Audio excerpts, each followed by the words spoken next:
Welcome to the second webinar series for the Center of Professional Selling at Ball State University. Last time we were talking to an entrepreneur, and this time we're going to talk to an expert on digital marketing and sales. It is my pleasure and privilege to have Professor Eric Harvey, who is the director of the center called CADMA, and he'll tell you what CADMA stands for. And essentially what we're going to discuss today is his thoughts on how the digital world is shaping both the marketing space as well as the sales space. So it's my pleasure. So without further ado, Professor Eric Harvey, if you could tell to our audience, what is CADMA about? What is CADMA and what is your role at CADMA? Yes, thank you, Diva, for inviting me to talk about CADMA. So CADMA stands for the Center for Digital Marketing and Analytics. So it's a mouthful. Yeah. But what we want to do here at Ball State was try to get ahead of the digital marketing game with our students and the community to kind of pull together some additional information for our students to allow them to get the experience in digital marketing before they can go out into the workforce. So, so what we do at CADMA is we take our students through a lot of different immersive learning projects, working them through practical experience and through our classes, giving them some experience in regards to our the education and the theory. And we pull together a social media marketing agency where our students actually run the agency and they have real world clients. So just trying to stay out in front of the digital marketing space and allowing our students to get that education that they need. Fantastic. I think it's great that you're doing this because I know that in our sales center, we have some of our students who actually go in and take this class and have glowing things to say about it. Yes. And one of the things that they absolutely like is the fact that digital can make so many things happen and make the job of a salesperson that much more easier if they're open to it. Yes. So I think it's very interesting that you're talking about this. So we'll get to that in just a minute. And one of the things you mentioned was immersive learning. So what do you mean by immersive learning? So the immersive learning term is used here at Ball State where our students are able to get real world experience, actually taking on real clients, taking on their problems and solving them in the classroom. Wow. So essentially they're actually looking at applying all the things that you have in terms of what you learn in terms of digital trends and buzzwords and applying it to a company and see whether either you're able to help the companies move their agenda. Oh, fantastic. And how long have you had CADMA right now? So CADMA's been around for about 3 years now. So we had a presidential grant about 3 years ago. I did some research on digital marketing and kind of put that proposal together. We were given some money, so we created our social media lab. Fantastic. And we were able to put on social media competitions. We had our first digital marketing summit this year. And we've got a summer academy actually that we're putting out this summer. So we're quite busy. Fantastic. So one of the things you mentioned was that you did some research on digital marketing, and you know that's where my interest lies. Yeah. And now, what do you think are some big trends happening in terms of digital marketing? So good question. So you know, a lot of the industry kind of puts out their different digital marketing trends for 2018. So these are more mine that I've kind of taken from them, but I think one of the biggest things out there today is the artificial intelligence and how the chat bots and it used to be called machine learning and how they are integrating with marketing departments and being used in sales tactics and training and those types of things to kind of help the industry you know, convert more from using humans over by using the computers to help them solve their business problems. So artificial intelligence is one of the biggest ones. Certainly your content marketing is certainly key. It's been around for a while. And that to me is something that from a sales perspective, having that right content, getting that engagement is certainly one of the other trends that are out there. I would say the third thing that's out there that's quite interesting is the influencers. Influencers is still big out there. Getting somebody who is your cheerleader for you to kind of help you with the engagement, to try to help you from a digital marketing standpoint, whether it's on the sales side, even on the marketing side, can kind of help through that process. Indeed. I think it's interesting that you talk about influencers. Now, one of the things that we hear a lot in sales, as well as the concept of personal branding. Yeah. Now, when you mean influencers, are you referring to personal branding as well?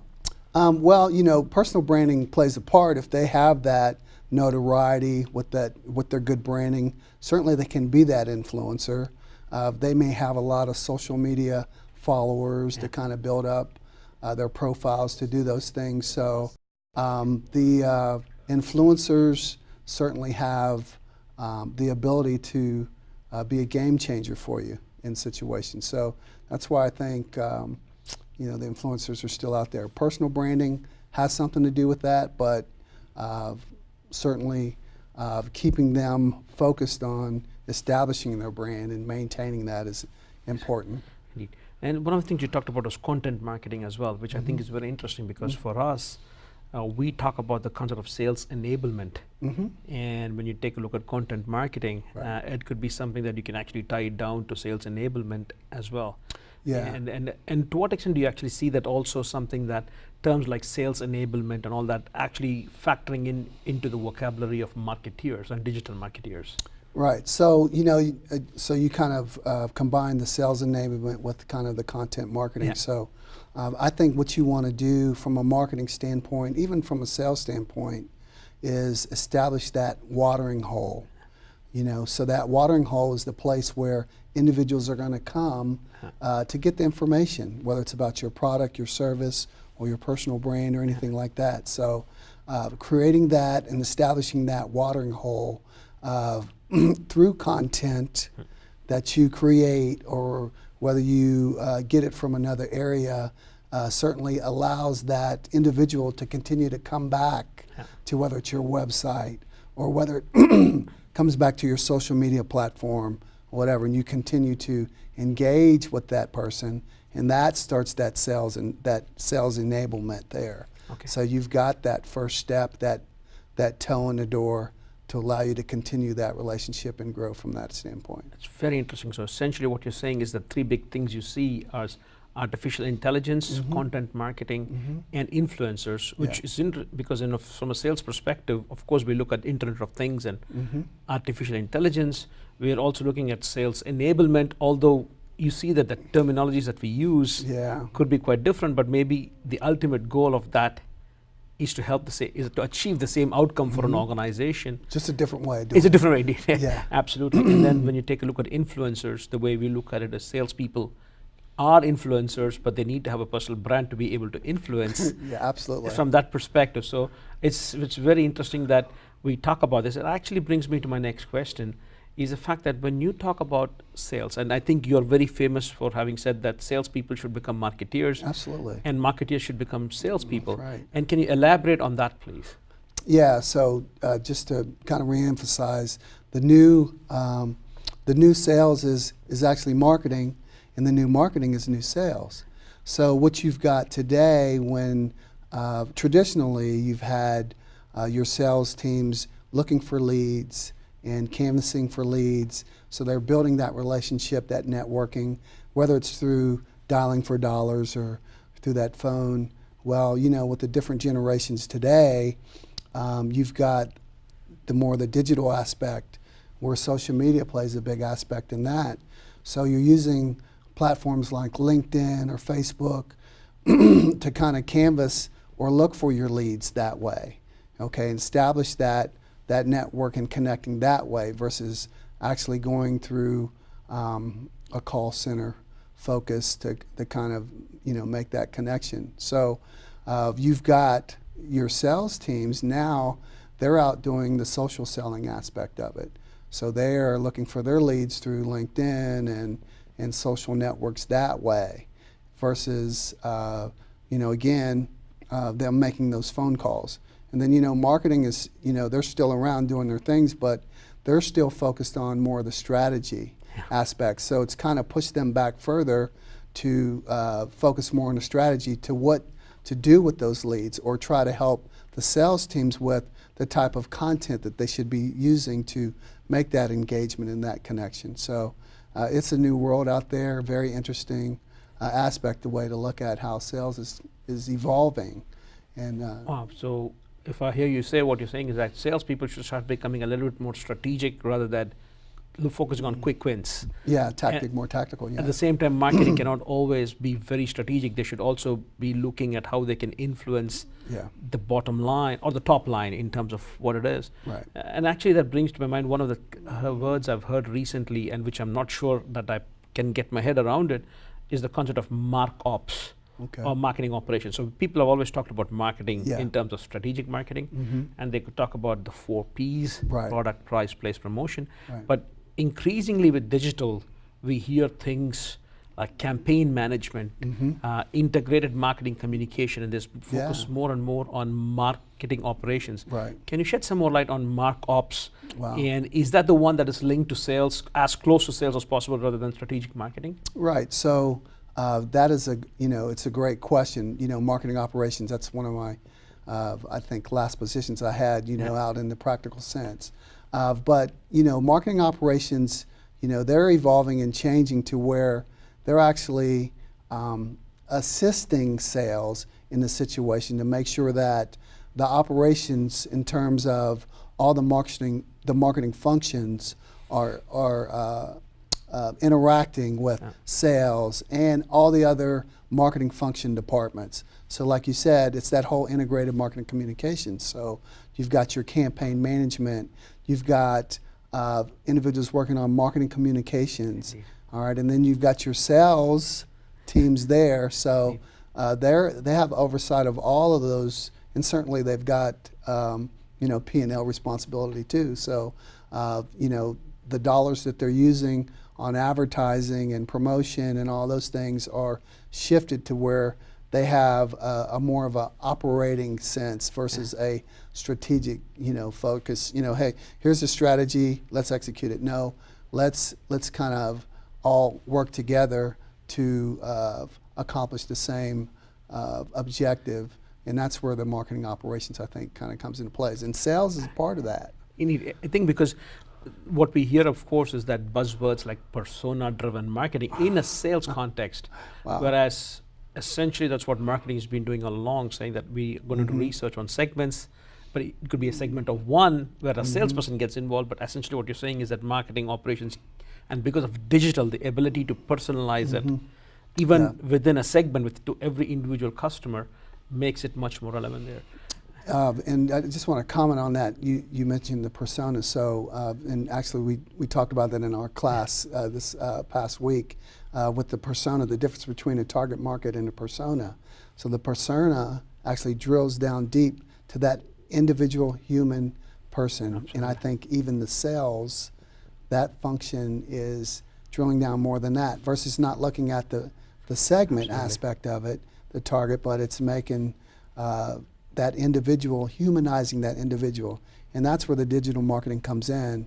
You want to provide that content for that specific human, that person, and versus just that target or that area. So, yeah. It's interesting because there's recent work by Gartner, which of course Gartner now owns CEB, the Corporate Executive Board, that says in complex buying situations, the number of people involved in the decision-making unit, or people who make the decision, is supposed to be 6.8. Right. And that comes from a number of 5.4 a couple of years ago. Right. So essentially, imagine a salesperson going in and dealing with 6 or 6.8 individuals. Yeah. It's almost like Shaq, dealing with Shaq, 6.8. So again, and if you take a look at it from that perspective, having to have a conversation with each one of them, I'm sure they need things like persona-driven marketing to help them tailor their message and content. And I can easily see that's where mark ops is becoming more hand-on-hand together with sales. That actually brings me to a question. One of the things that we've always had as a criticism for marketing from a sales perspective is the fact that there are no KPIs linked to dollar values in terms of what you bring in. Sure. And in your opinion, is that changing because digital is changing these kind of things in terms of actually putting marketing on the spot and saying, show us your return on investment? Yeah, so I think a lot of the tools that are out there and resources with the digital marketing today allow you to drill down and to help you better understand that ROI that you're getting from that, because you can tell when the sale is done, or whether there's attribution, or whether that person clicked on that particular website, or whether they like that content. So you can actually get those metrics and those insights that draw back that can determine how much money you spent on that.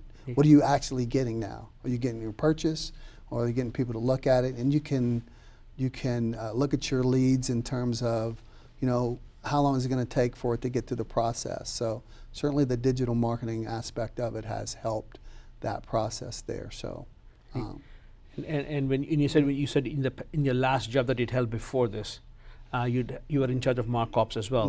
And did you find that increasingly there was more stress on KPIs that also linked to top management KPIs like actual sales, cost savings, and stuff like that? Did you find that happening as well? Well, absolutely. So I think the difference is, and it's been a while, where I had a certain budget and you spend advertising on that, and then, you would know whether you got a sale from this or from that, and you were looking at like 2%, which is kind of unheard of today. You can kind of track it back. So I really couldn't track it back as well back then versus today. I can actually say I'm spending money on this, and I can tell you how much we're going to make from that. The forecasting's a lot easier, and you can actually show the return on investment, where it was a little bit more difficult back then to report back, or to even go back to the well to get more money. It was kind of unheard of, because it impacted me and, like you said, the executives that were above me. Indeed.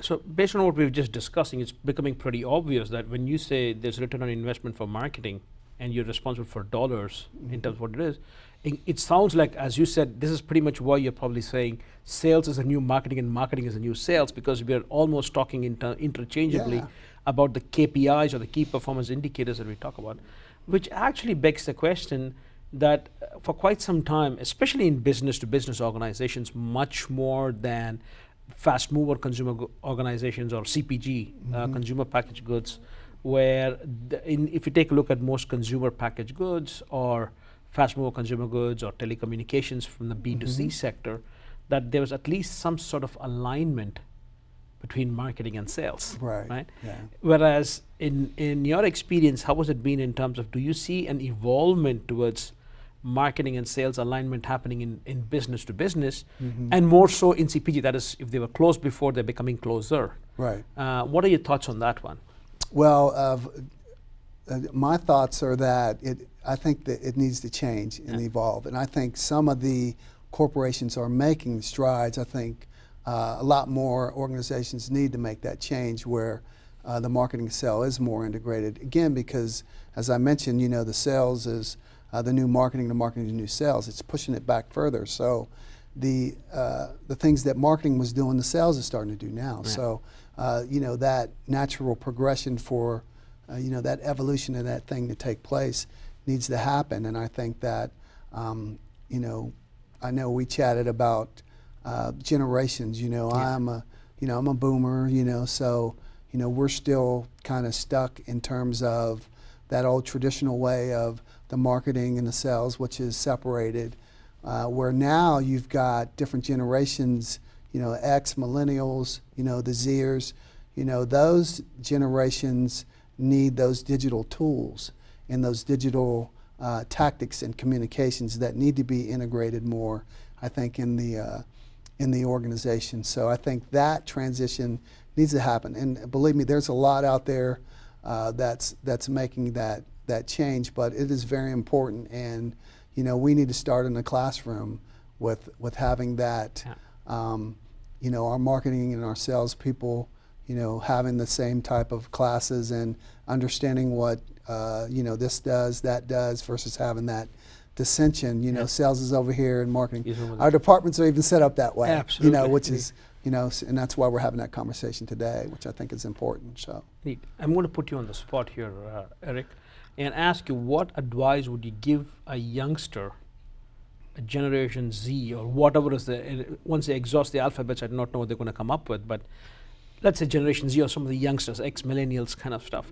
How would you what advice would you give them? How would they go about talking to a boomer like you to convince them that they need to get rid of their old ways of thinking and embrace digital? Because that is a big, big challenge that you're going to have a lot of companies face, especially when top management is much more of the boomer. Of course, we're not talking of startups right now. So what advice would you give them? Yeah, so, and that's a great question. I think one of the things that I know I'm doing in my class, I know you guys are doing in your classes too, is that communicating to this generation to let them know that, you know, they have to prove it to the boomers, you know, and there's so many tools and resources that allow them to communicate them. So show them what you can do. You know, whether it's through social media or through digital marketing, whatever. You know, of course, we're going to look at the ROI. It's all about the money and the dollars. But you can do that today a lot easier way. And we're actually teaching that in our class. How do you communicate with that C-suite that still has the boomers, and you know, they want to see return on investment, and it's a very easy way to craft and articulate that information back to them. And so certainly, you know, you got to show them, you know. Essentially what you're saying, indeed. So essentially, again, marketing is a new sales, not just to the external organization. Actually, what you're saying is you might have to do it more so within your own organization. Absolutely, that's where it starts. And actually, so selling to the C-suite is not just selling to the C-suite by buying a LinkedIn Sales Navigator and finding it on the customer side. Exactly. But actually, it starts in that, because in my experience, and maybe it's yours as well, is that when times get tough, the first thing that gets the axe is the marketing budget. Absolutely, they're the first to go. Indeed, and so in this way, it becomes much more important that they have to kind of show that this is what they bring in terms of value. Right. And that actually brings the question is how many of the marketing students today, and now I'm not just restricting it to our students, but from your experience of talking and recruiting students, to what extent do you think some of these marketing students who have gone on to become young marketing executives, do you think they have the chops in terms of analytics to take a look at all this and translate that into a business language that boomers are going to understand? Yeah, so again, that ties back to a lot of the stuff that we're trying to do in our classroom is get them to understand the analytics. That's the first thing. It's there. That big data is a big monster. How do you pull the right, KPIs and metrics out?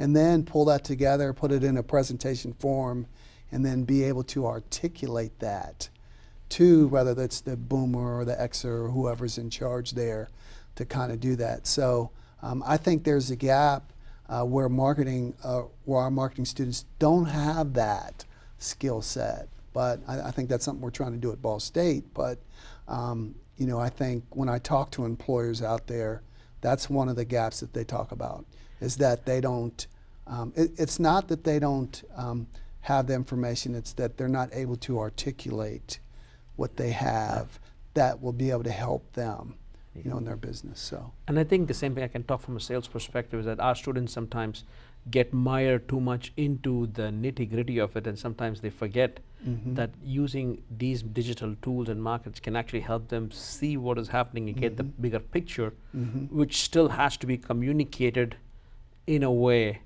to the baby boomers or the boomer generation. And I think that's where I see that our job as educators, or for anybody watching this, is the fact that you need to get your younger staff, or if you're a youngster watching it, you really need to get your head around the fact that we need to get this, talk the language of your audience, be it internal or external. Right.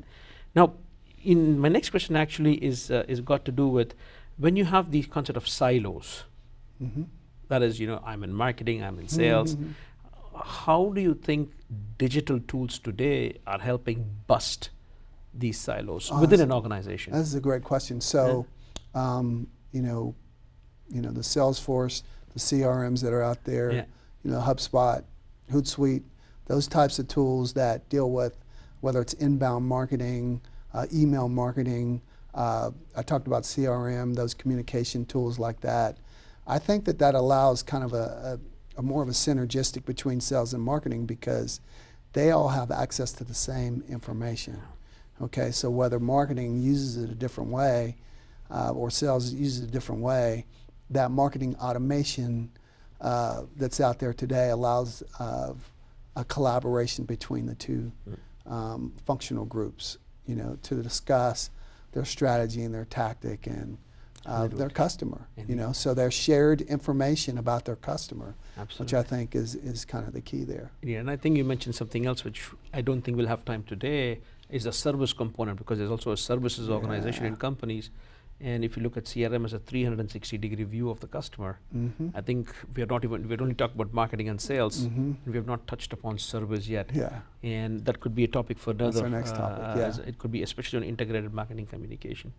My kind of last question before we wrap it up again is what would be your tips to some of the sales executives, people in sales? Okay. What would your tips be as, I'm going to look at you as a marketeer, although you've just said that marketeers are salespeople and salespeople are marketeers. So what would be your tips to some sales executives? 3 to 4 would be great if you have some. Well, I think one of the biggest things, and we just talked about it, you know, there's some sales tools out there.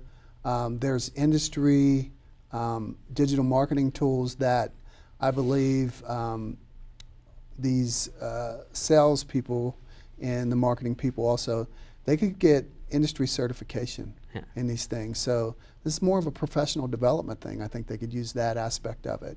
And I think that can help them in terms of not only help them with their sales profession, but also I think it can kind of help them understand marketing a little bit better. Indeed. So I think that is one of the big tips there. I would also say that I think that rethinking the way that they are using their sales team, I think it's a big thing too. You know, we had an individual who spoke at our summit who talked about they don't do cold calling anymore. They do social selling. So they spend more time generating their leads through LinkedIn and the social platforms. So I think different tactics that way. So just reestablishing your different KPIs. So versus doing, you know, 100 calls a day, you know, you could do 100 social selling task, you know. So, and I think the return on investment will be surprising to them, you know, versus that. So I think those would probably be my kind of top tips for management. I don't want to go any further than that, you know, but because I know there's some good ones out there still doing their thing. So, but this is the way I think the world is evolving, and the environment is changing for everybody. So, so thank you so much, Eric or Professor Harvey, for sharing some of your insights. So here are some final my takeaways from Professor Harvey's wonderful conversation. Is big trends is going to be artificial intelligence, it's about content management, and it's going to be about influencers. So again, you can easily translate that into sales. Artificial intelligence is how do I use new technologies to actually sell to the customers. Then content management, this buzzword from sales would be sales enablement. And then influencers, a lot of that has got to do with personal branding and social selling. And how can you use that to become a person of influence? Yes, good. And the tips that you actually give some of our salespeople, of course, is that make sure that you get certifications for things like Hootsuite and the marketing kind of automation kind of stuff to help you in the sales process, because the next step was this certification is going to help you rethink your sales tactic and use new tools and technologies rather than picking up the phone and calling the customers and getting turned down. And of course, linked to the third part, of course, is that rethink KPIs and the roles that you have, because if you're using different things, you're also going to be more efficient on the job. Right? Thank you very much, Eric, and we look forward to having more of your insights in the future as well. So stay tuned for the next webinar, which has got to do with marketing automation. More information will be coming soon. Thank you. Thank you. Thank you.